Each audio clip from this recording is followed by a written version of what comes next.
읽으실 말씀은 고린도후서 14장 6장 14절부터 7장 1절까지입니다. 오늘 읽으실 말씀은 고린도후서 6장 14절부터 7장 1절까지입니다.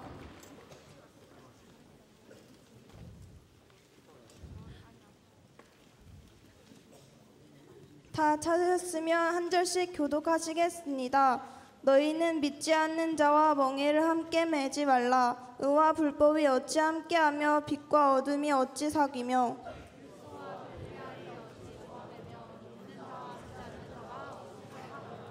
하나님의 성전과 우상이 어찌 일치가 되리요. 우리는 살아계신 하나님의 성전이라. 이와 같이 하나님께서 이르시되 내가 그들 가운데 거하며 두루 행하여 나는 그들의 하나님이 되고 그들은 나의 백성이 되리라.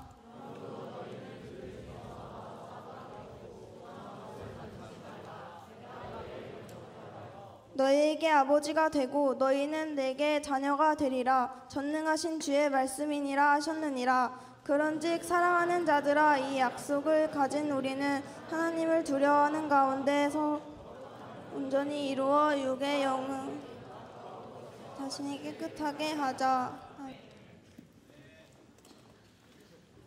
오늘 본문에 등장하는 이 고린도 교회는 우리가 전에 이야기했다시피 굉장히 문제가 많은 교회였습니다. 그럼 어떤 문제가 있었느냐? 교회 사람들끼리 파가 나뉘어서 막 싸우는 거예요. 베드로파, 바울파, 아볼로파, 이렇게 자기가 좋아하는 사람을 대상으로 파를 만들어서 막 난리를 치는 교회였어요. 우리 교회로 비유하자면 그래요. 만약 여학생들이 우리 남자 청년쌤들 잘생긴 사람을 추종한다고 하는 거랑 비슷한 거예요. 그래서 예를 들면 만약에 프로그램에 우리 현석쌤 파가 있고 보이스의 대홍쌤 파가 있고 둘로스의 혁짐쌤 파가 있다고요. 서로 뒷담화를 하는 거예요. 야, 대홍쌤 그게 얼굴이냐? 얼굴은 기생 오라비처럼 생겨가지고 막 이런 거예요. 또 현석쌤, 현석쌤 목소리가 내시같지? 그게 목소리야? 그리고 막 혁진쌤은 무슨 음식 청소기입니까? 눈앞에 음식 다 흡입하고 예시예요, 예시. 상처받지만 이렇게 서로 공격하면서 싸우는 거예요. 그럼 상식적으로 생각을 해보세요. 이런 교회에 사랑이 있을까요, 없을까요? 없죠. 틈만 나면 트집을 갖고 서로를 헐뜯고 비웃는 거예요. 지난주 예배 시간에 제가 모르고 이 PPT에다가 성경 본문을 고린도 후서라고 해야 되는데 갈라디아서라고 잘못 적었어요. 그랬더니 앞에 이 성경 봉독하던 부회장 신민이가 굉장히 당황스러워했어요. 우리는 분명히 고린도 후서를 하고 있는데 왜 PPT는 갈라디아서일까? 아니야, 고린도 후서 읽자 했더니 앞에 앉은 사역팀 애들이 그랬나 봐요. 야, 신민이 저길 보라고. 갈라디아서잖아, 이 멍청아. 앞을 봐. 왜 네 마음대로 읽어? 하니까 막 민이가 당황하는데 윤목은 뒤에서 야, 그냥 고린도 읽어. 그대로 읽으라니까? 그러니까 애가 하다가 고린도서를 읽고 내려왔더니 애들이 자기를 보고 갈라디아 민이라고 부르고 그래서 막 울었다는 슬픈 이야기가 있었어요. 미안합니다. 우리는 어쩌다 이런 슬픈 일을 가끔 당하기도 하지만 이 고린도 교회는 이런 공격과 비난이 수도 없이 일어나는 거예요. 또 이 고린도 교회를 보면 어떤 사람들은요, 근친상간을 하기도 했어요. 그게 뭔지 알아요? 가족끼리 성관계를 맺는 거예요. 아들과 새엄마가 성적인 관계를 맺어요. 근데 문제는 교회에서 그것을 별로 대수롭게 여기지 않아요. 뭐라고 하지 않아요. 교회에서 동성애가 가득해요. 음액이 가득해요. 생각해봐요. 이제 반별로 공부를 하는데, 자, 우리 한 주간에 있었던 일들을 나누어 볼까? 선생님, 전 어제 야동을 봤습니다. 정말 은혜로운 시간이었습니다. 제 꿈은 야동 마니아입니다. 그리고 막 또 다른 말을 봤더니 저기서 드럼 치는 김주원과 노래하는 박영주가 막 서로 분반 공부 시간에 손을 잡고 있어요. 깍지를 끼고 서로를 사랑스럽게 이렇게 눈빛으로 바라보고 뽀뽀하고, 저기 오늘 둘이 음파 갈까? 은밀하게? 막 이러고 있어요. 또 교회 안에서 보면 부부도 아닌데 사귄다는 이유로 성관계를 하고 그러다 헤어지고 또 다른 사람과 사귀고 아주 돌아가면서 그 짓을 하고 또 다른 사람은 술을 취해서 교회를 오고 신전에 가서 우상 제사도 드리고 결혼하다 살기 싫으면 툭하면 이혼하고, 여튼 교회가 개판 5분 전인 그런 상태인 교회가 바로 고린도 교회였어요. 그래서 오늘 본문에서 이 바울은 이 고린도 교회에 다시 한번 이야기를 하게 되는 거예요. 우리 14절 말씀 앞부분만 같이 읽어보도록 하겠습니다. 시작. 여기서 멍에라는 게 나와요. 멍에는 뭐냐면 사진을 보면 이렇게 소 두 마리를 연결하는 거래요. 소의 각 목덜미에 그 부분에 막대기를 이렇게 걸쳐서 연결하는 거래. 그래서 여기에다가 쟁기나 수레를 연결해서 그것을 끌 수 있게 하는 거래요. 근데 보통 이렇게 멍에를 맬 때는요, 규칙이 하나 있대요. 그게 뭐냐면 소랑 나귀를 같이 쓰지 않는다. 왜 안 쓰냐면 이 소와 나귀는 힘에서 차이가 난대. 보폭도 다르고 몸의 크기도 다르고 습성도 달라서 한 멍에를 넣으면 문제가 생긴대요. 절대 같이 갈 수 없다라는 거예요. 그런데 이렇게 소와 나귀 같은 존재가 누구냐? 바로 믿는 자와 믿지 않는 자래요. 그래서 뭐라고 하냐면 멍에를 함께 매지 말라라고 이야기하는 거예요. 이 말씀을 보면 어떤 친구는 이렇게 생각을 해요. 아니 그럼 학교에서 믿지 않는 친구랑 놀지 말라는 겁니까? 이야기도 하지 말라는 겁니까? 그런데 여기서 말하는 멍에는요, 그런 의미가 아니에요. 멍에를 같이 매지 말라는 건요, 그 사람들처럼 따라 살지 말라는 거예요. 구별되어 살라는 거예요. 목사님이 고린도후서 설교를 하면서 몇 번 이야기했어요. 예수님을 믿는다는 건, 새로운 피조물이 되는 건 무엇이냐? 변하는 게 아니라 다시 태어나는 거다. 지난주 예배를 마치고 교회에 있는데 한 여학생에서 카톡이 왔어요. 목사님 설교를 듣다가 목사님 얼굴을 봤는데 목사님이 이 연예인과 닮은 것 같아요. 그래서 누구 했더니 이 사람이었어요. 권혁수 닮았다고. 진짜 닮았어요. 근데 진정해. 또 어떤 애들이 그러는 거예요. 목사님 이 사람을 더 닮은 것 같아요. 누구 했더니 김민교. 근데 애들이 하는 말, 근데 목사님 이 사람들이 목사님보다 더 잘생긴 것 같아요. 그래서 그러자 다른 애가 인정 막 이러는 거예요. 썩 기분이 좋지는 않았어요. 중1 여학생. 어쨌든 여러분, 예수님을 믿으면 저도 살 좀 빠지고 키도 좀 크고 그러면 사람들이 그 변화됨을 보고 다 예수님을 믿을 거 아니에요. 근데 우리의 몸은요, 그대로예요. 변하지 않아요. 그 대신 무엇이 다시 태어나느냐? 바로 우리의 속이, 우리 안에 새 마음이 생기고 우리의 죽었던 영혼이 새로운 생명을 얻는데요. 혹시 우리 친구 중에 나는 이 삼겹살 좋아한다. 삼겹살. 목사님이 삼겹살 사줄게요. 먹겠다. 네. 돈 주고 사 먹으세요. 그럼 나는 혹시 이 살아있는 삼겹살 너 생으로 먹을 수 있다? 없죠? 왜 없냐? 우리를 위해 순교한 저 위의 삼겹살과 살아있는 아래 삼겹살은요, 전혀 다른 존재거든. 생명이 있는 존재거든. 그런데 얘들아, 믿는 자와 믿지 않는 자도 저 두 삼겹살처럼 많은 것이 다르대요. 우리 한번 같이 14절 나머지 말씀을 읽어보도록 하겠습니다. 시작.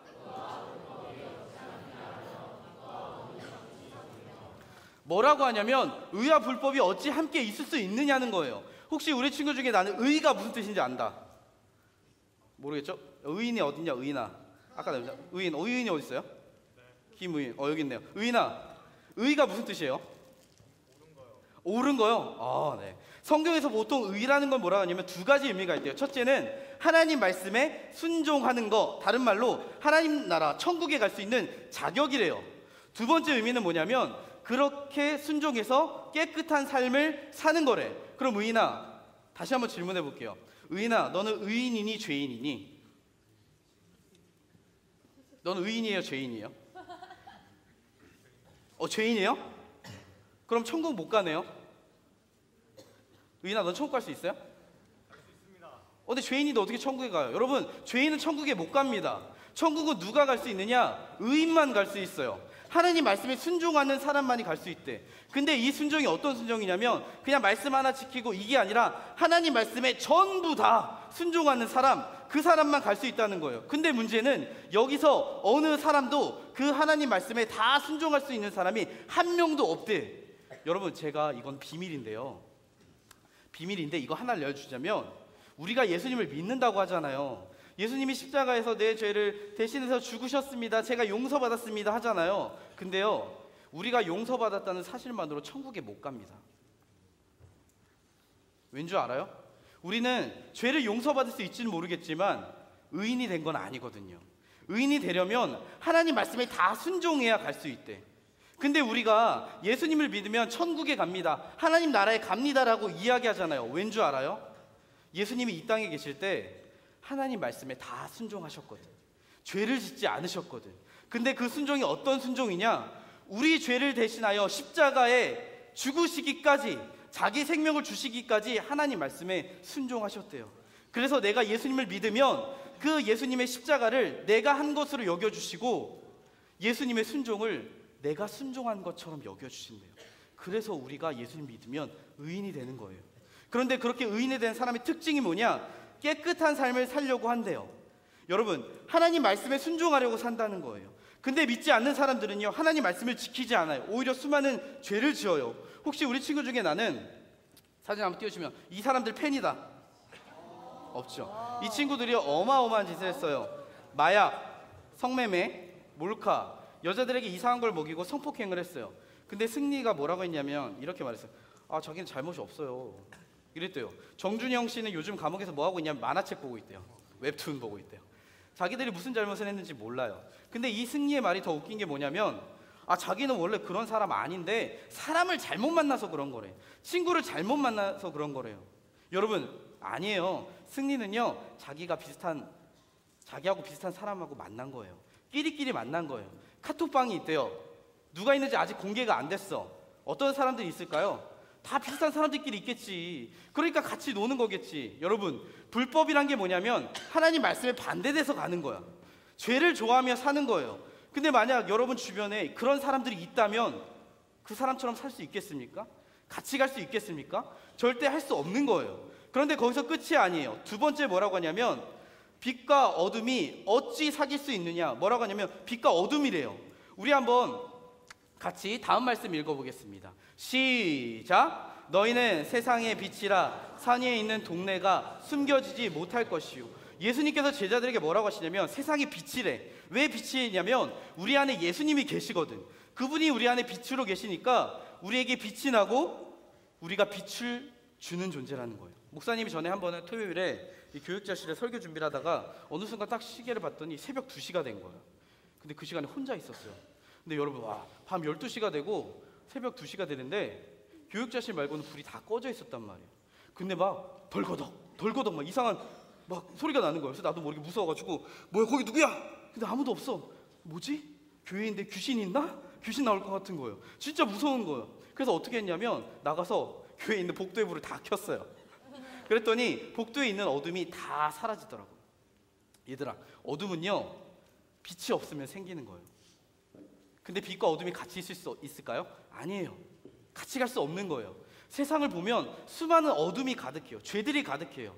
우리가 좋아하는 연예인들 뭐 보면 빛이 나죠. 근데 실상 보면요, 그 안에 어둠이 가득하대요. 제 친구의 친구가 연예계 쪽에서 일해요. 저한테 그러더라고요. 유서가, 야, 연예계 바닥이 얼마나 더러운지 아냐? 연예인들 취미가 뭐냐면 성매매하고 마약하고 돌아가면서 성관계하고 헤어지고, 그래서 지금 이렇게 드러난 게 그냥 일부분이래. 빙산의 일각이래. 뭐라고 하냐면, 야, 연예인 화려해 보이지? 야, 멋있고 잘 나가는 것처럼 보이지? 그 안에 우울증 걸린 사람이 굉장히 많대요. 외로워한대요. 왜냐하면 어둠 가운데 있거든. 죄 가운데 있거든. 근데 그게 연예계만 그럴까요? 아니에요. 이 세상이 그래요. 그런데 그런 세상을 따라 살 수 있겠습니까? 그들처럼 살 수 없다는 거예요. 또 본문 15절을 보면 이렇게 이야기를 합니다. 우리 15절 말씀 우리 선생님들이 한번 읽어보겠습니다. 시작.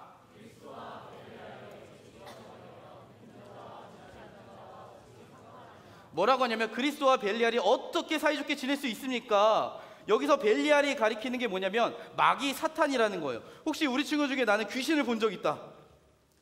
내가 귀신이다. 네, 없죠. 목사님이 한 번은 네팔 단기 선교를 갔을 때 일이었어요. 거기를 갔는데 거기에 계신 선교사님이 그러는 거예요. 예전에 온 사람들 중에 한 명이 귀신 들린 사람이 있었대요. 여잔데, 근데 귀신 들리니까 어떠냐면 눈빛이 변하고 이상해지고 막 난동을 부리는데 남자 5명이 그거를 제압하려고 달려갔는데 그 여자가 그걸 다 뿌리치더래. 남자 5명의 힘을 이기고. 만약 우리 청소년부에서 예배를 드리고 있는데 그런 사람이 있다고 해봐요. 그럼 무서워요, 안 무서워요? 예배를 드려야 돼요, 안 드려야 돼요? 드려야 되죠. 기도를 해야죠. 근데 얘들아, 이 사탄이 있으면요, 무서운 걸 둘째 치더라도 얘들의 목적이 뭐냐면 우리 인간들을 파멸시키는 거예요.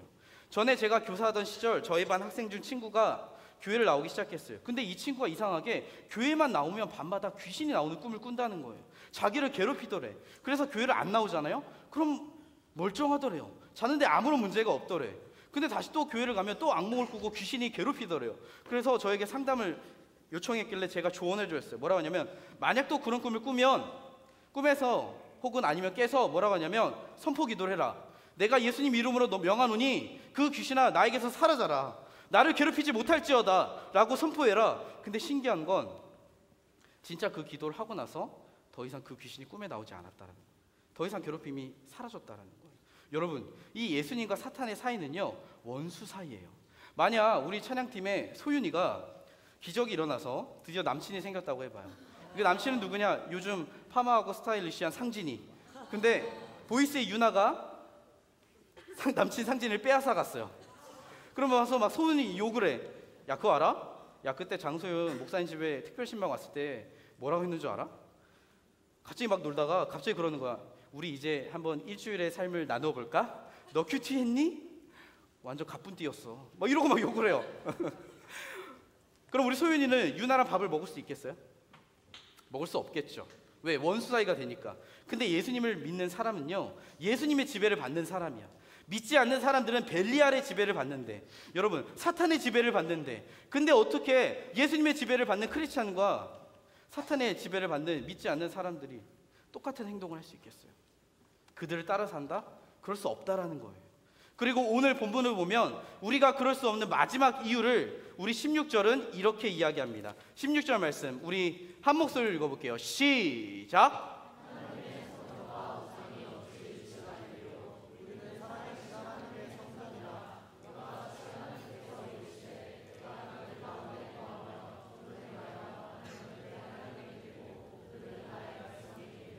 뭐라고 하냐면 예수님을 믿는 우리가 하나님의 성전이래요. 사랑하는 친구들, 성전이 뭐냐면 하나님이 거하시는 곳이래요. 거룩한 곳이래요. 우리가 예수님을 믿게 되면 어떤 일이 일어나냐면 예수님을 믿으면 다시 태어나고 성령님께서 오셔서 도장을 우리에게 탁 찍어주세요. 이 도장이 뭐냐면 마치 여러분의 부모님이 집에 계약을 할 때 도장을 찍듯이 찍으면서 뭐라고 하냐면 너는 이제 내 거다. 넌 내 피값으로 주고 산 내 영혼이다. 그러면서 우리 안에 들어오신대요. 우리 안에 거하시는데 언제까지 계시냐? 월세, 전세처럼 있다가 떠나시는 게 아니라 우리 안에 영원히 계신다라는 거예요. 우리 안에 영원히 거하셔서 우리를 위로하시고 우리를 격려하신대. 어떻게 우리가 인생을 살아야 할지 알려주신다라는 거예요. 근데 얘들아 한번 생각해봐. 아까 귀신 들린 사람 이야기를 했잖아요. 여러분 귀신 들린 사람은요 귀신이 들어오잖아요. 이상하게 변해요. 이상하게 변해.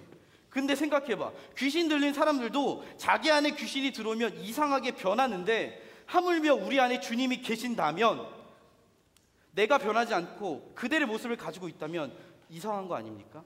얘들아 보통 귀신 들린 사람을 보면요 특징이 하나 있어요. 그게 뭐냐면 귀신하고 똑같이 행동을 해요. 귀신의 목소리로 이야기를 하고요, 난동을 부리고요, 거짓말을 해요. 다른 사람을 공격하기도 한대요. 근데 예수님이 거하시는 사람의 특징도 그렇대. 예수님을 닮아가는 거예요. 왠 줄 알아요? 그 안에 예수님이 계시거든요. 그걸 성경은 뭐라고 하느냐? 거룩이라고 이야기합니다. 제가 아는 한 목사님이 담임 목사님이세요. 근데 한 번은 주일 예배 본당 예배 때 설교를 하러 오시는데 정장이 아니라 티셔츠에 이 청바지를 입고 오신 거예요. 그래서 설교를 하니까 성도들이 난리가 났어요. 아니 어떻게 주일에 하나님 앞에 설교하시는 분이 정장을 안 입고 티셔츠에 청바지에 반바지 입고 올 수 있습니까? 막 비난을 하더래요. 그러자 그 목사님이 그런 말씀하셨대요. 여러분 제가 왜 티셔츠에 청바지 입고 오신 줄 압니까? 하나님 앞에 거룩은 옷에 달려있지 않기 때문입니다. 여러분이 아침에 샤워하고 오고 단정히 옷을 입고 여기 와서 기도로 준비하고 그게 거룩이 아닙니다. 거룩은 예수님을 닮는 겁니다. 그래서 거룩은 여러분이 예수님과 어떠한 관계를 맺느냐에 따라 달라지는 거지, 옷을 빼입고 다려입고 열심히 화장을 하고 점잖이 이렇게 있는다고 해서 그것이 거룩이 아닙니다 라고 이야기하셨대요. 사랑하는 친구들, 성경을 보면요 예수님을 믿었던 사람들은 공통점이 있어요. 그게 뭐냐면 죽었다가 살아났어요. 새롭게 다시 태어났어요. 그래서 이 다시 산 사람들의 특징은요 눈을 뜨게 돼요. 살아서 보니까 예수님이 저기 보이시는 거예요. 그래서 이제 손으로 예수님을 막 만져봐요. 예수님을 입으로 맛보게 되는 거예요. 전에는 듣지 못했던 주님의 음성이 들리기 시작해요. 예수님이 믿어지는 거예요. 내가 다시 살아서 보니까 이전에는 예수님을 따르지 않았어요. 그래서 그런 삶을 보면서 슬퍼해요. 내가 왜 그렇게 살았을까? 내 안에 다른 우상들을 두고 그 우상을 섬기며 살았던 나의 모습, 악하고 더러운 모습을 회개하는 거예요. 그리고 이제 예수님이 내 안에 계시니까, 예수님을 닮아가니까 예수님이 좋아하는 걸 나도 좋아하는 거예요. 예수님이 싫어하는 건 나도 싫어하는 거예요. 예전에는 세상이 정말 아름다워 보였어요. 정말 멋있다, 화려해 보였어요. 가장 아름다워 보였어요. 사랑스러웠어요. 그래서 세상을 따라 살았어. 근데 지금은요, 예수 그리스도, 그분이 가장 좋아 보여요. 그분이 내 인생에서 가장 소중하기에 다른 것을 가치 있게 여기지 않는 거예요. 마치 이 세상에 좋은 것들이 쓰레기인 것처럼. 그리고는 예수님을 따라 사는 거예요. 사랑하는 친구들, 예수님을 믿는다는 것은 이런 것입니다. 이게 나는 예수님을 믿습니다 라고 할 때 쓰는 내용이래요. 물론 우리가 예수님을 믿어도 때로는 죄에 넘어지고 유혹에 흔들릴 때도 있어요. 그래서 성경은 오늘 우리에게 마지막으로 이렇게 이야기를 합니다. 읽어보겠습니다. 마지막 큰 목소리로 시작. 그런즉 사랑하는 자들아, 이 약속을 가진 우리는 하나님을 두려워하는 가운데서 거룩함을 온전히 이루어 육과 영의 온갖 더러운 것에서 자신을 깨끗하게 하자. 우리가 죄의 유혹과 더러움으로부터 벗어나서 예수님을 닮을 수 있는 비결이 무엇이냐? 바로 하나님을 두려워하는 거래요. 혹시 우리 친구 중에 나는 만약에 반 아이들이 나만 빼고 다 컨닝을 해요. 그럼 나는 컨닝 그럼에도 불구하고 안 하겠다. 거의 없네요. 목사님은 신대원 1학년 시절 이 설교의 이론이라는 과목을 듣게 되었는데 시험을 보게 됐어요. 근데 그 시험을 볼 때 왜 그럴 때 있잖아요. 열심히 공부했는데 생각이 안 나. 두 문제가 그랬어요. 그래서 딱 고민을 하는데 갑자기 그러면서 이렇게 앞을 보고 아래를 봤더니 제 앞자리 아랫사람에 자리 뭐가 있냐? 우리가 공부한 내용의 노트가 있는 거예요. 근데 거기에 글쎄 제가 고민하는 그 정답들이 딱 보이는 거예요. 그래서 생각했어요. 야, 이건 하나님이 주신 기회인가? 그럼 여기서 퀴즈. 제가 그 답을 보고 적었을까요? 안 적었을까요? 어떻게 알았지? 적었어요. 답을 적었어요. 근데 계속 일어나지를 못했어요. 과연 내가 이걸 적어서 내도 되는 걸까? 야, 이거 컨닝 아니야?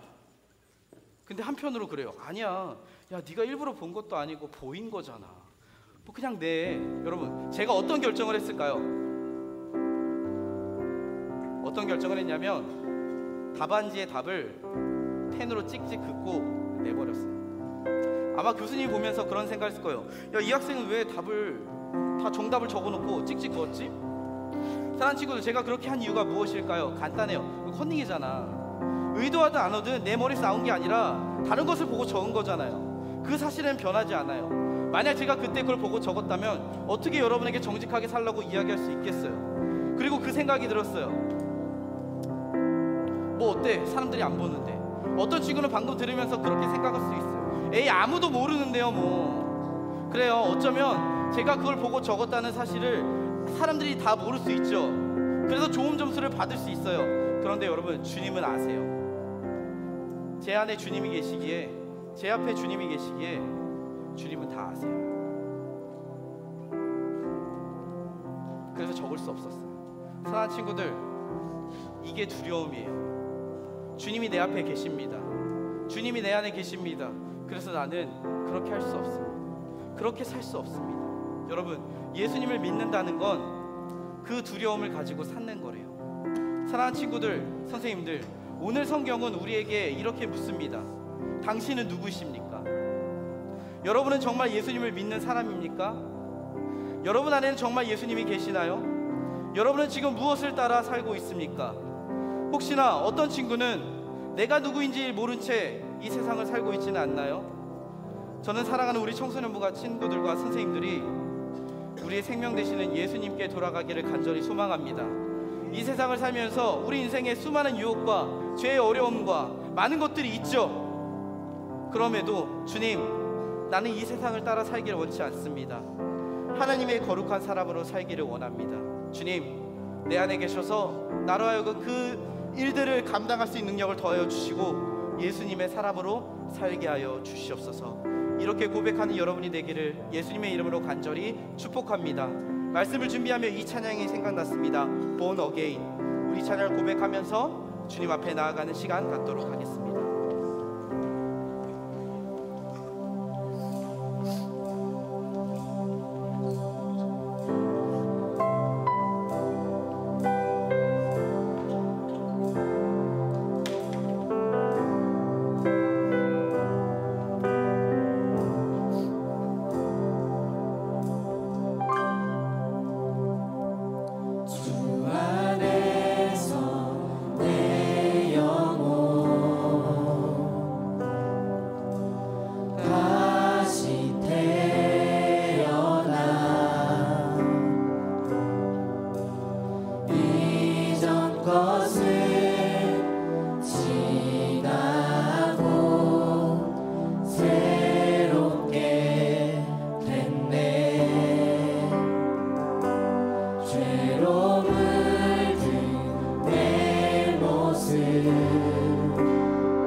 너희가 나를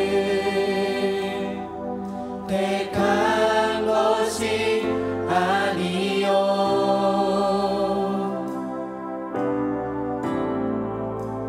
내가 너희를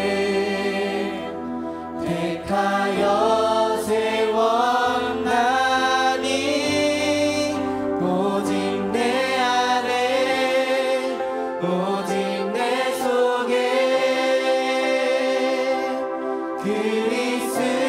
그리스도가 사네 오직 내 삶에 오직 내 맘에 그가 주인 되셨네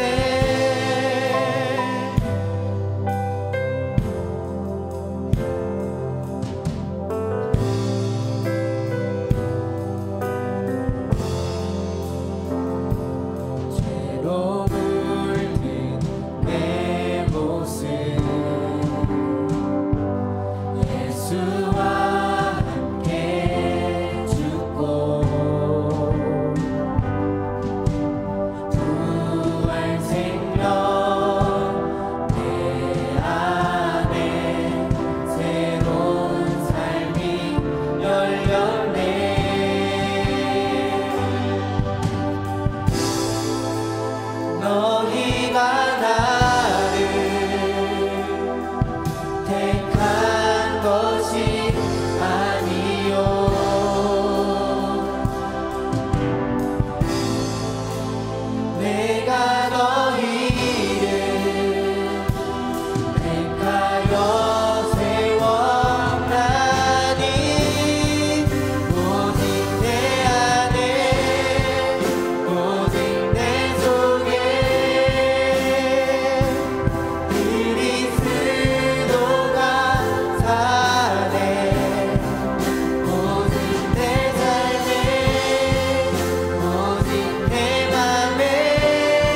기도하겠습니다. 하나님 아버지, 그렇습니다. 우리는 이 세상을 살아가면서 수많은 유혹과 죄악의 어둠과 어쩌면 우리는 세상과 다르지 않은, 구별되지 않는 삶을 살았을지도 모르겠습니다. 그러나 주님, 방금 우리가 고백했던 것처럼 내 안에 새로운 생명이 있고 내가 예수님을 인하여 다시 태어났기에 주님, 이전과 같은 삶을 살지 않기를 원합니다. 내 안에 거하시는 그 주님으로 인하여 그 예수 그리스도를 닮아가고 그 주님만을 바라보며 이 세상의 빛과 소금으로 하나님의 사람으로 살아갈 수 있는 우리 사랑하는 청소년부 친구들과 선생님들 될 수 있도록 인도하여 주시옵소서. 드려진 예물의 손길 위에도 주님께서 함께 하시고 그의 삶 가운데 주님의 복을 충만하게 누리게 하셔서 오직 주님만을 바라보고 주님만을 따라가는 사랑하는 우리 선생님들과 친구들 될 수 있도록 인도하여 주시옵소서. 지금은 우리 구주 예수 그리스도의 은혜와 그 크신 하나님의 사랑과 성령의 인도하심과 교통하심이 지금 이 자리에 모여서 주님, 내 안에 계신 예수 그리스도로 인하여 세상과 다른 구별된 삶을 살기를 원하고 그렇게 고백하며 주님을 따라가는 우리 사랑하는 친구들과 선생님들의 머리 위에 그 크신 하나님의 은혜와 영광과 평강이 지금부터 영원토록 함께 있을지어다. 아멘.